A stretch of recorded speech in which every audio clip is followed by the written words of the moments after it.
Hi friends, welcome to Nithilam channel. Nithilam சேனலில் இன்றைக்கி vegetable kurma பார்க்க போகிறோம். இந்த குருமா செய்கிறதுக்கு ஒரு 10 நிமிஷம் தான் ஆகும். சப்பாத்தி, தோசை, இட்லி இதுகளுக்கு சைடிஷாக சாப்பிடும்போது அருமையாக இருக்கும். ஒரு குக்கரில் 2 ஸ்பூன் ஆயில் ஊற்றிருக்கேன். 2 கிராம்பு, ஏலக்காய், 1/2 டீஸ்பூன் சீரகம், பட்டை, கல்பாசி இது எல்லாம் சேர்த்து நல்லா முதல்ல பொரிய விடுங்க.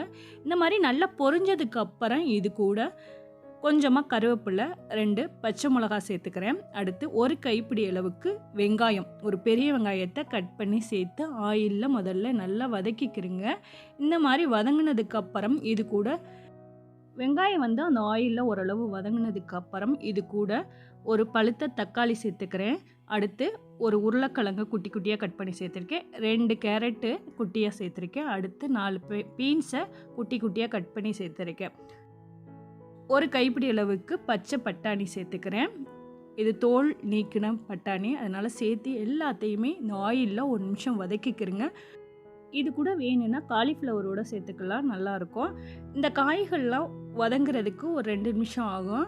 அதுக்குள்ளே இந்த குருமாக்கு தேங்காய் பேஸ்ட் ரெடி பண்ணிக்கலாம். 1/4 கப்பு தேங்காய், அடுத்து 1/2 டீஸ்பூன் சோம்பு, 1/2 டீஸ்பூன் கசகசா, அடுத்து சின்ன பட்டை, இது எல்லாமே சேர்த்து நல்லா தண்ணி ஊற்றி அரைச்சிக்கிறேங்க. அடுத்து வதங்கிருச்சு நல்லா காய்கறி. அடுத்து 1/4 டீஸ்பூன் மஞ்சள் தூள், 2 ஸ்பூன் குழம்பு மல்லித்தூள் சேர்த்துக்கிறேன், 1/2 ஸ்பூன் மிளகாய் தூள் சேர்த்துக்கிறேன்.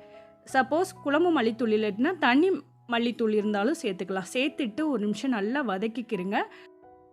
இப்போ தேங்காய் கூட தண்ணி சேர்த்து நல்லா மையாக அரைச்சிருக்கேன். இதை சேர்த்து வதக்கிக்கிறேங்க. இந்த மாதிரி நல்லா வதங்கினதுக்கு அப்புறம் இதுக்கு தேவையான அளவு தண்ணி சேர்த்து வேக விட வேண்டியதான். சிம்பிளான டேஸ்டான வெஜ் குருமா செய்கிறதுக்கு ரொம்ப டைம் எடுக்காது, ஆனால் டேஸ்ட் அருமையாக இருக்கும்.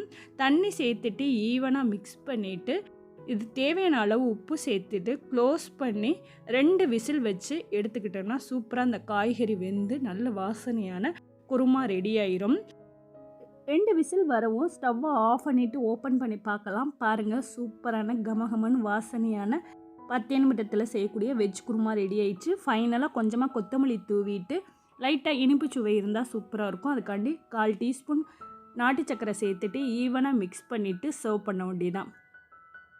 இந்த குருமா சப்பாத்தி, பூரி, இட்லி, தோசை இதுகளுக்கு சைடிஷாக சாப்பிடும்போது அருமையாக இருக்கும். கண்டிப்பாக ட்ரை பண்ணுங்கள். ட்ரை பண்ணிவிட்டு உங்களோட ஃபீட்பேக்கை நித்திலம் சேனலுக்கு ஷேர் பண்ணுங்கள். தேங்க்யூ ஃபார் வாட்சிங்.